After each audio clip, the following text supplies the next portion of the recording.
भाइयों और बहनों, मजबूरी और अवसरवाद की इस महामिलावट का पंजा बहुत खतरनाक है। जब जब ये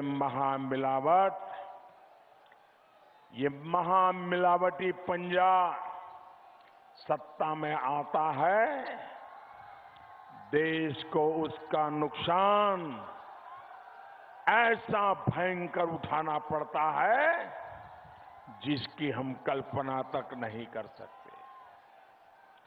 महामिलावट के इस पंजे के 5 भयानक खतरे हैं। ये महामिलावट के इस पंजे के 5 भयानक खतरे हैं। पहला खतरा भ्रष्टाचार, दूसरा खतरा अस्थिरता, तीसरा खतरा जातिवाद, चौथा खतरा वंशवाद, पांचवा खतरा कुशासन। साथियों, जहां ये महामिलावटी होंगे, जैसे कहते हैं ना, धुआं है तो कहीं न कहीं आग होगी। उसी प्रकार से जहां जहां भ्रष्टाचार होगा तो मान लेना ये महामिलावटी लोग होंगे, और जहां जहां महामिलावटी होंगे वहां वहां भ्रष्टाचार होगा। भाइयों बहनों, आगे आने की कोशिश मत कीजिए। मुझे पहले से डर लग रहा है, जगह कम पड़ गई है। आप जहां हैं वहीं रहिए भैया।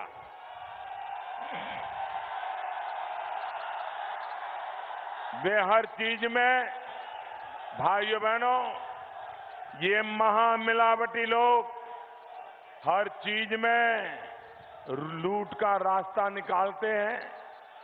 जमीन से लेकर अंतरिक्ष तक कुछ भी नहीं छोड़ते।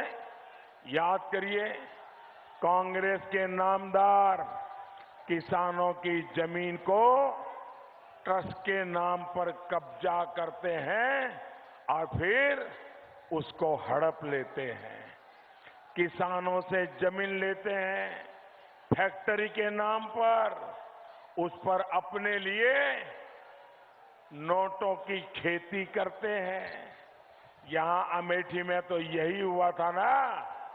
साथियों, आज सुबह ही मैं पढ़ रहा था कि नामदार के बिजनेस पार्टनर को व्यापार में उसके सहयोगी को कैसे रक्षा सौदों में शामिल किया गया था।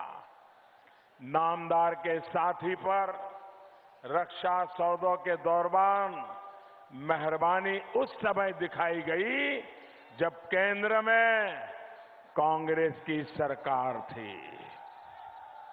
सरकार भी अपनी, दोस्त भी अपना, और रक्षा सौदा भी बड़ा, यानी नामदार की मलाई का पूरा इंतजाम था। मीडिया में आई रिपोर्ट बहुत से सवाल खड़े कर रही है, और इन लोगों ने कैसे देश को लूटा है इसका खुलासा कर रही है। और एक ही रटा रटाया वाक्य बोला जाता है, जांच कर लो, जांच कर लो, जांच कर लो। मैं देशवासियों को बताता हूं, इनके लिए जितने मुद्दे जांच के दायरे में हैं, 20-20, 40-40 नोटिस सरकार के भिन्न भिन्न विभागों ने दी है।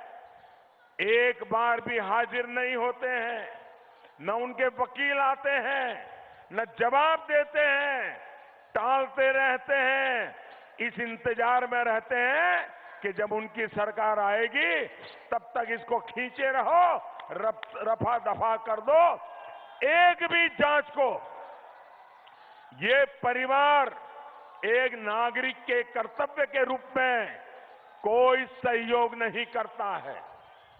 अदालतों को हुक्म करना पड़ता है। ऐसे ये लोग सरकार को, कानून को, संविधान को न मानने वाले लोग और मीडिया में बैठ करके कह देते जांच के लिए तैयार है। इससे बड़ा झूठ क्या हो सकता है? भाई और बहनों, इसी तरह याद करिए, बसपा के राज में न एम्बुलेंस सुरक्षित थी और न ही ताजमहल। मालूम है ना, ताजमहल के सौदे होते थे। वहीं सपा के राज में तो बाकी बड़ा बड़ा छोड़िए, बालू हो, बजरीस हो, अरे घर की टोंटी हो, कुछ नहीं छोड़ा। भाइयों और बहनों, महामिलावट और अस्थिरता एक दूसरे के परियार है।